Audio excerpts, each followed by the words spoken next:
জানাচ্ছি। আচ্ছা, আজকে যে আপনাদের মানববন্ধনটা আসলে কি উপলক্ষে? কাদিয়ানিরা হুজুর সাল্লাল্লাহু আলাইহি সাল্লামকে অবমাননা করছে এবং তারা নবী দাবি করে খতামুন নবীন, আমাদের নবীর পরে কোনো আর নবী থাকবে না, আমাদের নবীর কোনো নবী নাই। এটা পবিত্র কোরআনের ভিতরে আল্লাহ তাআলা বলছেন 100 আয়াতে প্রমাণিত এবং 200 রকম হাদিস দ্বারা প্রমাণিত যে আমাদের নবীর পরে আর কোনো নবী নেই, আমাদের নবী শেষ নবী। আমরা বিভিন্ন সময় দেখি যে বিভিন্ন বিধর্মীরা হিন্দুরা যে বিভিন্ন জায়গায় তারা অপমাননা করে, কোরআনে অপমাননা করে, সেখানে আমাদের রাষ্ট্রীয় সরকার কি করে? এবং আমাদের অনেক মুসলিম ভাইরা শহীদ হয়েছে আমাদের মিশনের অবমাননার জন্য।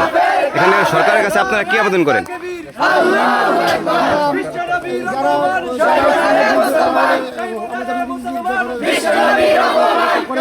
তাদের আমরা বিচার চাই এবং সরকার গরিমসি করতেছে তাদেরকে।